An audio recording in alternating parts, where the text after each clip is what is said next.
witness ko yung nangyayari kung paano niya saktan yung mama ko. Paano niya, pahirapan. Tapos yung kapatid ko kapag pinapalo niya. So nagsuggest yung kapatid ko na kapanganay, kasi siya yung laging napapalo na lumipat na lang tayo ng Bicol. Sabi niya gano'n. Kasi nung time po na yun, meron din po si Papang ibang babae. Pumunta sa Bicol sina Lani, kasama ang ina at ang mga kapatid nito. Pero dahil sa hirap ng buhay, umalis din ang nanay nila para mamasukan bilang kasambahay sa Maynila at iniwan sila sa lola nila. Sa edad na 12 years old, tumulong si Lani sa pag-aalaga ng mga kapatid niya. Pero kahit anong hirap, hindi bumibitaw si Lani sa kagustuhan na mag-aral. Ang lagi kong iniisip mag-aral ng mabuti. Kasi syempre, kapag hindi ako nakapag-aral, paano ako makakuha ng magandang trabaho? Kaya lang po, may dumating po yung pagkakataon na paano pa nga mag-aral, hindi na nga po kaya. Hindi na sapat po yung sinasahod ni Mama. Kailangan kong makatulong sa mga kapatid ko nag-aaral din. Sa madaling salita po, pumunta na kagad din ako sa Manila na masukan na po akong katulong. Pagka-graduate ko po ng high school, nagkatulong na din po ako. Kasi yun po yung mabilis na makakuha ko ng trabaho Parang sabi ko sa mama ko na masamahan ko siya para hindi siya mahirapan. Naranasan ko po na pagkatulong ka kahit yung bagay na hindi mo kinuha, minsan mapagbibintangan ka Alam mo po yun na kahit na gusto mo nang kumain, kailangan mo tapusin yung trabaho mo. Parang sabi ko sa sarili ko, hindi dito matatapos lang yung buhay ko sa pagiging katulong lang.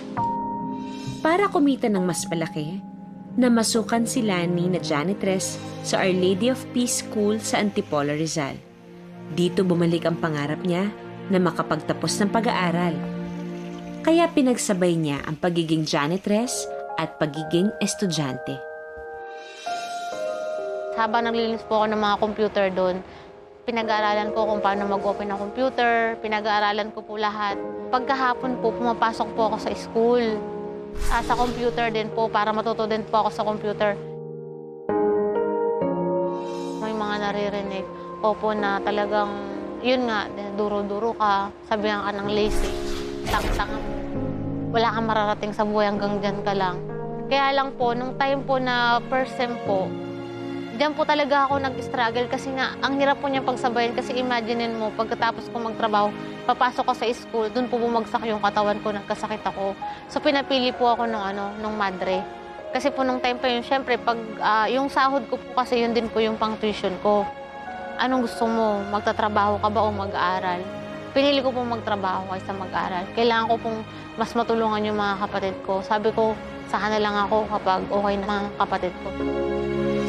Bigo si Lani na makatapos ng college.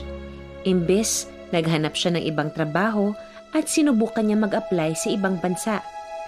Lahat ng diskarte ginawa niya para lang matanggap siya. Naglagay po ako ng nung goma. Yung alam mo yung tsinelas na mataas, sinira ko po yun kasi sira na yun May mataas, nilagay ko sa ilalim ng medyas. Talagang pakiang-kiang ako. Nung nandun na, ma'am, pakihubad na po yung nung hinubad niya po yun. Tapos sabi na ko, ma'am, kunting-kunti na lang, papasok ka na, pasa ka na sana. Umiyak ako noon, iyak ako ng iyak kasi ang sipag-sipag ko naman, pero may discrimination pala sa pag-a-apply ng trabaho. Nung habang naglalakad ako sa ulan, Hindi ko makakalimutan talaga. Grabe, tumatak talaga yun sa isip ko na ang hirap ng buhay. Sobrang hirap. Parang pag mahirap ka, parang lalong pahirap di ba? Pero habang naglalakad ka, nabasang-basa ka ng ulan, hindi ko nga alam kung saan ako dadaan. Pero nananalangin lang talaga ako na, Lord, hindi ako nagagalit sa Kanya, patnubayan mo ako sa dadaanan ko. Habang naghihintay ng swerte sa pag-abroad, pumasok si Lani sa pagiging sales lady hanggang sa naging encoder siya sa Land Registration System Incorporated. Pero lalo pang sinubok si Lani nang magkasakit ang nanay niya ng asthmatic bronchitis. tapos ang sabi, kailangan ma-CT scan. Nung time po na yun, is na wala nga pong pera kumbaga naubos na rin sa mga gamot-gamot niya Tapos yun, dun ko po naranasan talaga na yung mama ko buhay pa, pero may sobre nang pinapaikot sa office namin para makalikom ng pera. Na, alam mo yun, yung parang konti namang tulong para sa nanay ni Melanie kasi may sakit. Tapos, alam mo yung parang awang-awa ka sa sarili mo kasi parang sobrang hirap na talaga sa buhay. Hindi na alam ni Lani kung saan pa kukuha ng pera. Dahil umabot sa 1,000 araw-araw ang kinailangan ni Lani para sa maintenance ng ina.